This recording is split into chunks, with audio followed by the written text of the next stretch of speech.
یہ تھا قرآن اور اس کا ترجمہ. اب انشاءاللہ تقریر کا سلسلہ شروع کیا جا رہا ہے. اس سلسلے کی پہلی کڑی معاذ بن آصف باشا، میں اسے گزارش کروں گا کہ وہ آئے تقریر پیش کرے.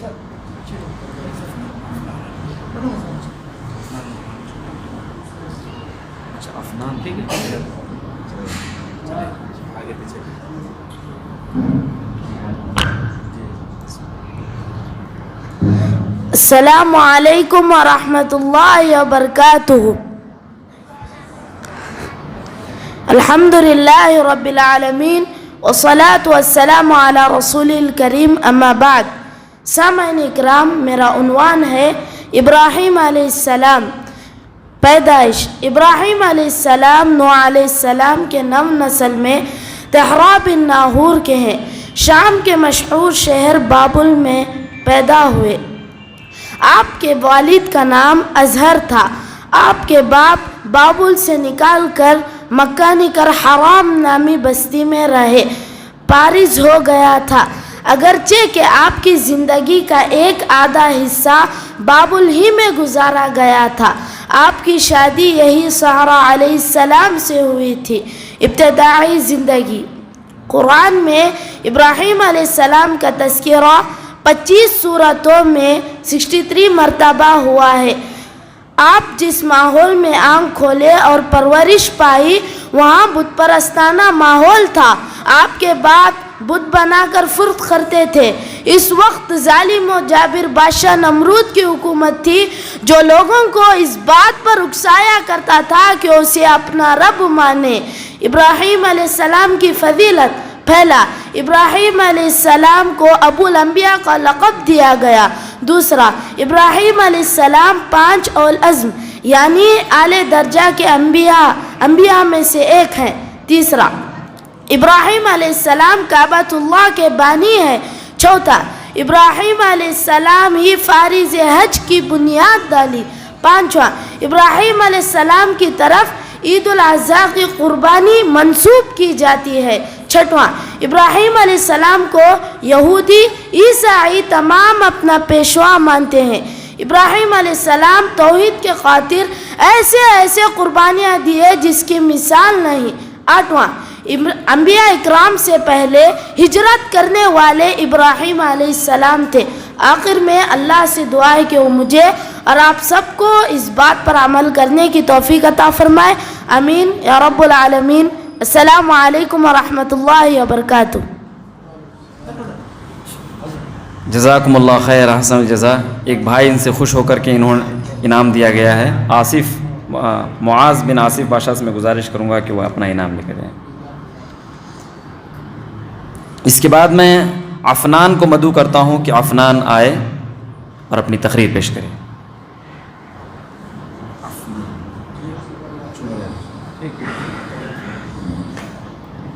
السلام علیکم ورحمۃ اللہ وبرکاتہ. الحمد للہ رب العالمین والصلاة والسلام علی رسول الکریم، اما بعد.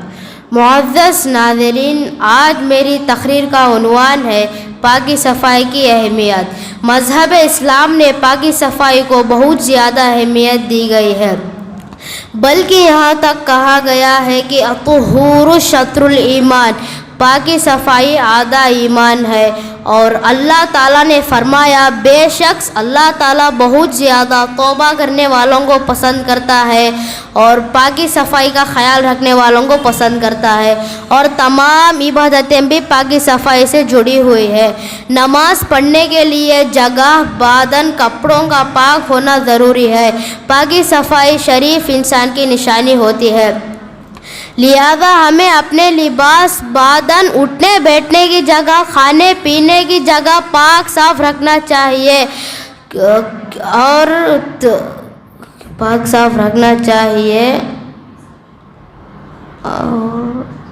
اسکول مدرسہ پاک صاف رکھنا چاہیے. گندگی نہیں پھیلانی چاہیے. اگر کہیں گندگی نظر آ جائے تو اسے اٹھا کر کچرے کے ڈان میں ڈال دینا چاہیے۔ نبی نے فرمایا ایک شخص راستے سے تکلیف دہ چیز دور کر دی اور اللہ تعالیٰ اس سے خوش اور اس کو جنت میں داخل کر دیا۔ میں آخر میں اللہ تعالیٰ سے دعا کرتا ہوں کہ وہ ہم سب کو اس باتوں پر عمل کرنے کی توفیق عطا فرمائے، آمین۔ السلام علیکم ورحمۃ اللہ وبرکاتہ۔ جزاکم اللہ خیر۔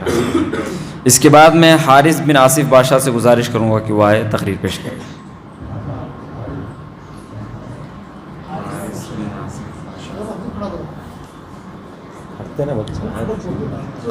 السلام علیکم ورحمۃ اللہ وبرکاتہ۔ الحمدللہ رب العالمین۔ میرا عنوان ہے اشر مبشرہ۔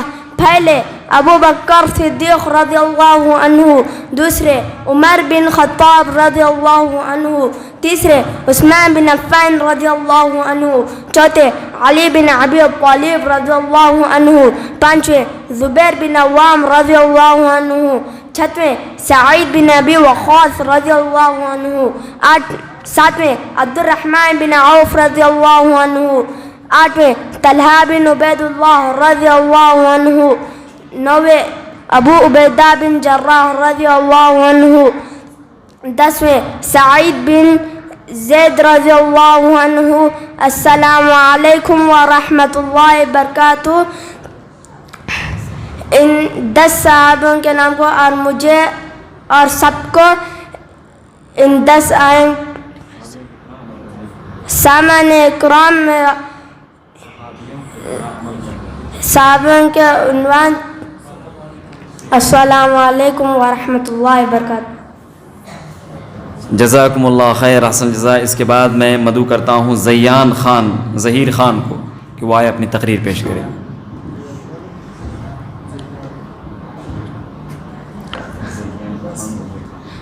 السلام علیکم ورحمۃ اللہ وبرکاتہ۔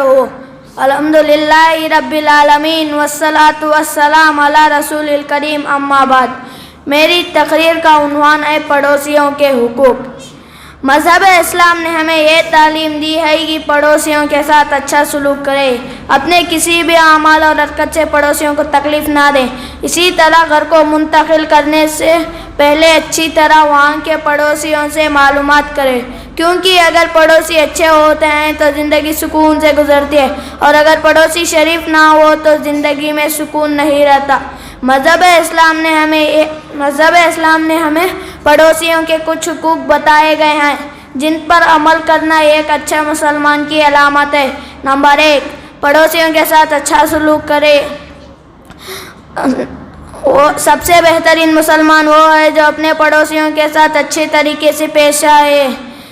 ایک مرتبہ جبرائیل نبی صلی اللہ علیہ وسلم کے پاس تشریف لائے اور پڑوسی کے ساتھ اچھی طریقے سے پیش آنے کی بار بار نصیحت کی۔ نمبر 2، پڑوسیوں کو تکلیف نہ دے۔ نبی صلی اللہ علیہ وسلم نے فرمایا وہ شخص مسلمان نہیں جس کی تکلیفوں سے پڑوسی محفوظ نہ رہے۔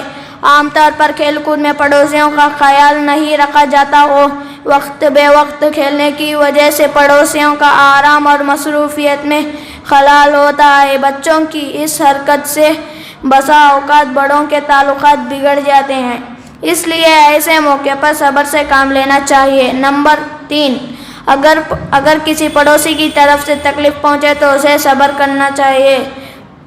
ایک جگہ رہنے کی وجہ سے مسائل پیدا ہو جاتی ہے، اسی لیے ایسے موقع پر صبر سے کام لینا چاہیے، ورنہ معمولی باتیں لڑائی اور دشمنی کا سبب بنتی ہیں۔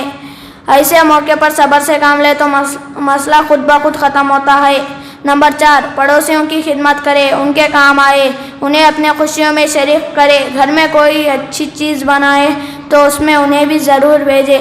ابو ذر غفاری رضی اللہ عنہ کو نصیحت کرتے ہوئے نبی صلی اللہ علیہ وسلم نے فرمایا جب تم سالن بناؤ تو اس میں ذرا پانی زیادہ ڈال دو اور اپنے پڑوسیوں کا خیال رکھو۔ آخر میں یہ دعا ہے کہ اللہ ہمیں پڑوسیوں کے حقوق ادا کرنے کی توفیق عطا فرمائے، آمین۔ السلام علیکم ورحمۃ اللہ وبرکاتہ۔ جزاکم اللہ خیر احسن الجزا۔ اس کے بعد میں محمد عمر بن محمد مزمل کو دعوت دیتا ہوں کہ وہ آئے اور اپنی تقریر پیش کرے۔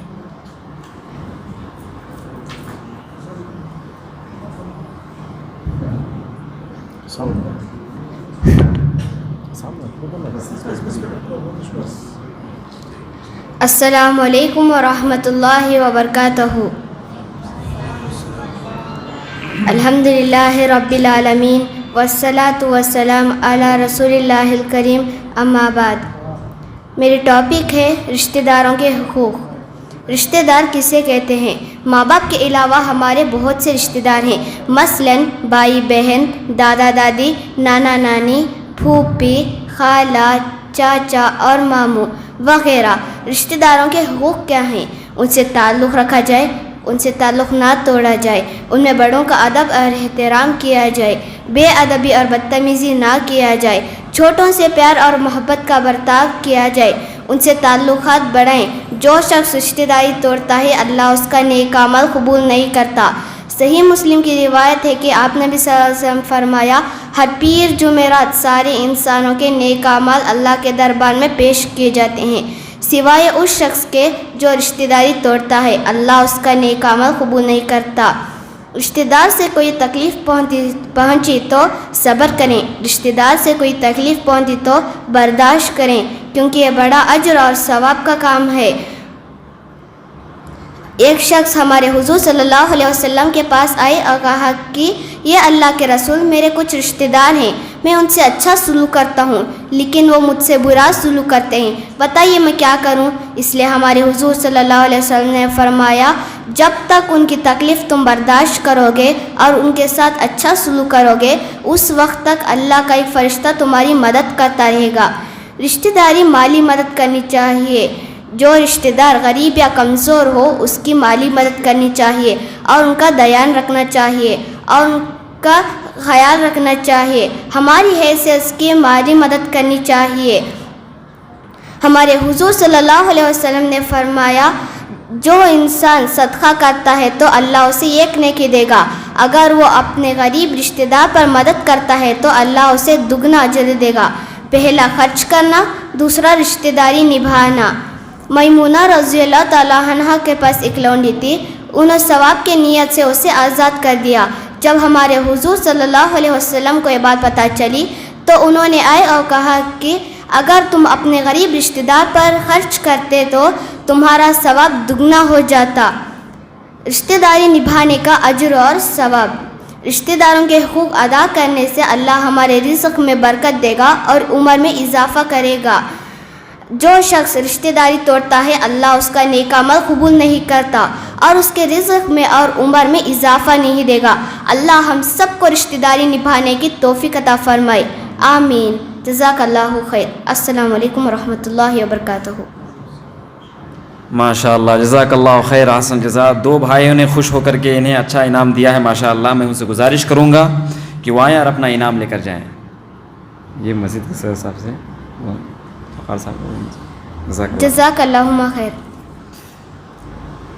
اس کے بعد میں معاذ بن مشتاق احمد کو دعوت دیتا ہوں، وہ آئے اپنی تقریر پیش کرے۔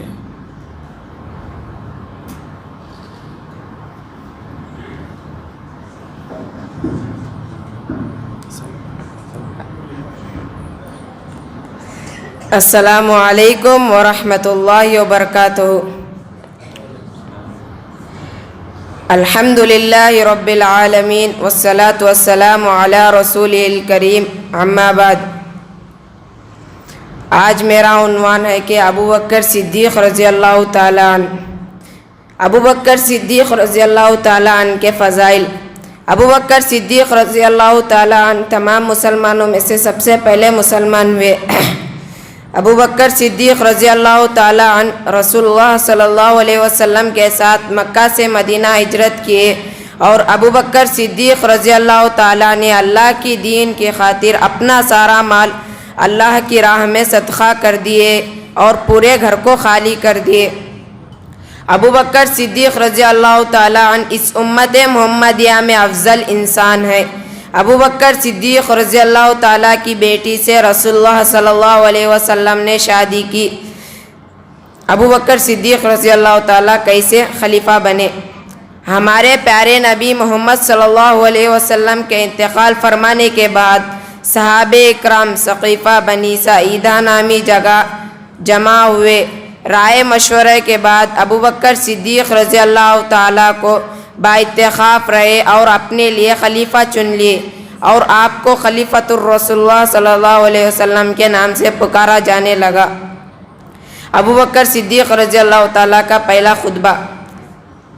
آپ رسول اللہ تعالیٰ نے خلیفہ چنے جانے کے بعد ممبر پر چڑھ کر خطبہ دیے، جسے سنہری الفاظ سے لکھ کر اپنے پاس رکھنا چاہیے۔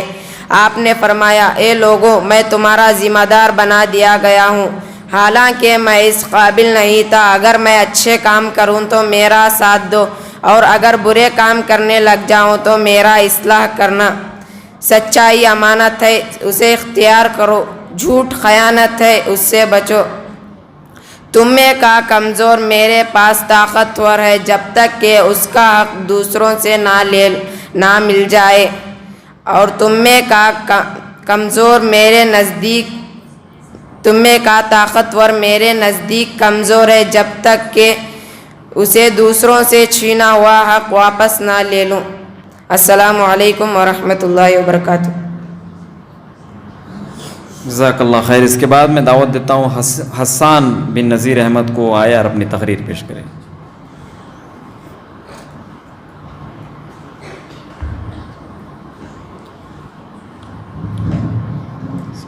السلام علیکم ورحمۃ اللہ وبرکاتہ۔ الحمدللہ رب العالمین والصلاة والسلام علی رسول الکریم، اما بعد۔ آج میری تقریر کا عنوان ہے نماز کی اہمیت۔ اللہ کو معبود ماننے کے بعد جو کام ایک مسلمان پر سب سے پہلے انجام دینا ضروری ہے وہ نماز ہے۔ نماز مسلمان اور کافر کے درمیان فرق کرنے والی چیز ہے۔ جان بوجھ کر ایک وقت کی بھی نماز نہیں چھوڑنا چاہیے۔ نماز بیماری کی حالت میں بھی فرض ہے۔ اگر کھڑے ہو کر نماز پڑھنے کی طاقت نہیں ہے تو بیٹھ کر نماز پڑھنا چاہیے۔ اگر بیٹھ کر بھی نماز پڑھنے کی طاقت نہیں ہے تو لیٹے لیٹے اشارے سے پڑھنا چاہیے۔ نماز کی بڑی فضیلت ہے۔ نماز پڑھنے سے چھوٹے چھوٹے گناہ معاف ہو جاتے ہیں۔ نماز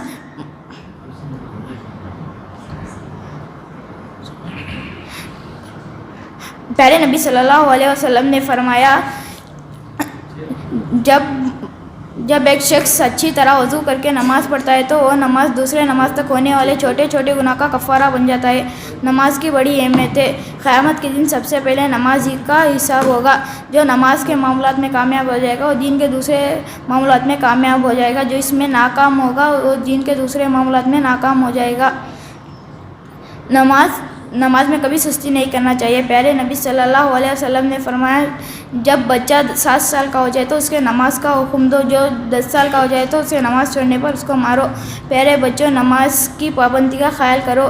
کھیل کود میں لگ کر یا پڑھنے لکھنے میں لگ کر نماز ہرگز مت چھوڑے۔ نماز مسجد میں جا کر جماعت کے ساتھ پڑھنا چاہیے۔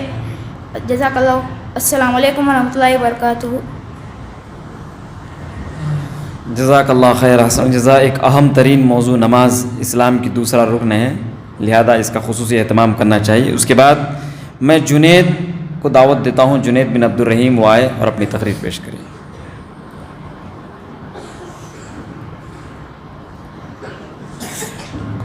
السلام علیکم ورحمۃ اللہ وبرکاتہ۔ الحمدللہ رب العالمین والصلاة والسلام علی رسول الکریم، اما بعد۔ میری تقریر کا عنوان ہے اللہ تعالیٰ سب سے بڑا ہے۔ ہم سب کو اللہ تعالیٰ نے پیدا کیا۔ ہمارے ماں باپ کو اللہ تعالیٰ نے پیدا کیا۔ سب انسانوں کو اللہ نے پیدا کیا۔ ہر چیز کو پیدا کرنے والا وہی ہے۔ اللہ تعالیٰ ہی ہم کو کھلاتا اور پلاتا ہے۔ اللہ تعالیٰ ہی ہم کو رزق بھی دیتا ہے۔ ہم سب اللہ تعالیٰ کے بندے ہیں۔ ہم پر اللہ تعالیٰ کی بہت سے احسانات ہیں۔ ہم کو اللہ تعالیٰ کی عبادت کرنا چاہیے، ہمیشہ اس شکر بجا لانا چاہیے۔ مصیبت اور بیماریوں میں اللہ تعالیٰ ہی دور کرتا ہے، اسی لیے اللہ تعالیٰ سے دعا کرنا چاہیے۔ اللہ تعالیٰ کا نام بڑا برکت ہے۔ ہر کام اللہ تعالیٰ کے نام سے شروع کرنا چاہیے۔ اللہ تعالیٰ ایک ہے، اس کا کوئی شریک اور ساجی نہیں ہے۔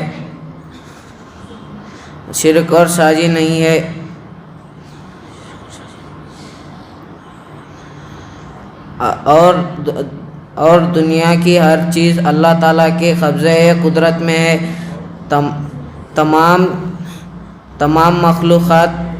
تمام مخلوقات کی موت و حیات، نفع و نقصان، روزی روٹی، پیدائش اور موت، یہ تمام چیزیں اللہ تعالیٰ ہی کی طرف سے ہے. اللہ تعالیٰ ہمیشہ سے ہے اور ہمیشہ رہے گا. ساری دنیا تباہ و برباد ہو جائے گی لیکن اللہ تعالیٰ کی ذات ہمیشہ سے باقی رہے گی. السلام علیکم ورحمۃ اللہ وبرکاتہ. جزاک اللہ خیر، احسن الجزا. اس کے بعد میں عبد الحنان بن نور اللہ کو دعوت دیتا ہوں کہ وہ آئے اور اپنی تقریر پیش کرے.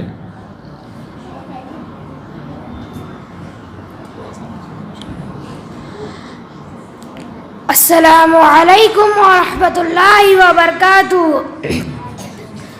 الحمد للہ رب العالمین والصلاة والسلام علی رسول کریم اما بعد. میرا آج تقریر کا عنوان ہے پڑوسیوں کے حقوق. مذہب اسلام نے ہمیں یہ تعلیم دی ہے کہ پڑوسیوں کے ساتھ اچھا سلوک کرے، اپنے کسی بھی عمل اور حرکت سے پڑوسیوں کو تکلیف نہ دے. اسی طرح کسی بھی گھر کو منتقل کرنے سے پہلے وہاں کی پڑوسیوں کے تعلق سے معلومات کرے، کیونکہ اگر پڑوسی اچھے ہو تو زندگی سکون رہتی ہے، اگر وہ شخص شریف نہ ہو تو زندگی میں سکون نہیں رہتا. مذہب اسلام نے پڑوسیوں کے کچھ حقوق بتائے گئے ہیں جن پر عمل کرنا یہ ایک اچھے مسلمان کی علامت ہے. نمبر 1، پڑوسیوں کے ساتھ اچھا سلوک کرے. سب سے بہترین مسلمان وہ ہے اپنے پڑوسیوں کے ساتھ اچھی طریقے سے پیش آئے.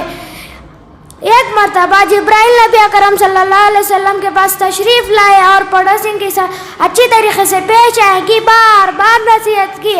نمبر 2، پڑوسیوں کو تکلیف نہ دے. نبی اکرم صلی اللہ علیہ وسلم نے فرمایا وہ شخص مسلمان نہیں جس کے تکلیفوں سے پڑوسی محفوظ نہ رہے. عام طور پر کھیل کودنے میں پڑوسیوں کا خیال ہی نہیں رکھا جاتا. وقت بے وقت کھیلنے کی وجہ سے پڑوسیوں کا آرام اور مصروفیات خلل ہو جاتا. اس لیے بچوں کی اس حرکت کی وجہ سے بڑوں کی تعلقات بگڑ جاتے ہیں، اس لیے بچوں کو اس میں احتیاط برتنا چاہیے. نمبر 3، اگر کسی پڑوسی کی طرف سے تکلیف پہنچی تو اس پر صبر کرنا ہے. ایک جگہ رہنے کی وجہ سے کبھی مسائل پیدا ہو جاتی ہے. ایسے وقت میں صبر سے کام لے تو مسائل خود بخود ختم ہو جاتی ہے، ورنہ معمولی باتوں لڑائی اور دشمنی کا سبب بن جاتا ہے. اس لیے اس میں بچوں کو احتیاط برتنا چاہیے. نمبر 4، ان کے کام آئے، ان کی خدمت کرے، انہیں اپنے خوشیوں میں شامل کرے. گھر میں کوئی اچھی چیز بنائے تو اس میں سے کچھ پڑوسیوں کو بھی ضرور بھیجیں. ابو ذر غفاری رضی اللہ عنہ کو نصیحت کرتے ہوئے نبی اکرم صلی اللہ علیہ وسلم نے فرمایا جب تم گھر میں سالن بنائے تو اس میں ذرا پانی زیادہ ڈال دو اور پڑوسیوں کا خیال رکھو. آخر میں اللہ سے یہ دعا کرتا ہوں کہ ہم سب کو پڑوسیوں کے حقوق ادا کرنے کی توفیق دے. آمین. جزاکم اللہ احسن الجزا. اس کے بعد میں اس کڑی کے سب سے ایک بھائی نے خوش ہو کر کے ابن نور اللہ کو یعنی عبد الحنان کو انعام دیا ہے. میں ان سے گزارش کروں گا کہ آئیں اور اپنا انعام لے جائیں. جزاک اللہ خیر. اس کے بعد میں عرشیہ انجم کو دعوت دیتا ہوں کہ وہ آئے اور اپنی تقریر پیش کرے.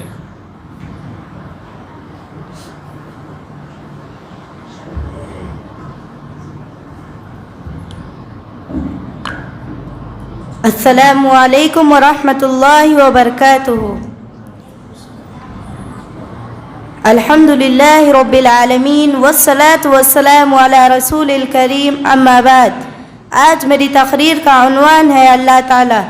اللہ تعالیٰ سب سے بڑا ہے. ہم کو اللہ تعالیٰ نے پیدا کیا، ہمارے ماں باپ کو بھی اللہ تعالیٰ نے پیدا کیا، سب انسانوں کو اللہ تعالیٰ نے پیدا کیا. ہر چیز کو پیدا کرنے والا وہی ہے. اللہ تعالیٰ ہی ہم کو کھلاتا اور پلاتا ہے، اللہ تعالیٰ ہی ہم کو رزق دیتا ہے. ہم سب اللہ تعالیٰ کے بندے ہیں. ہم پر اللہ تعالیٰ کے بہت سے احسانات ہیں. ہم کو اللہ تعالیٰ کی عبادت کرنی چاہیے، ہمیشہ اس کا شکر بجا لینا چاہیے،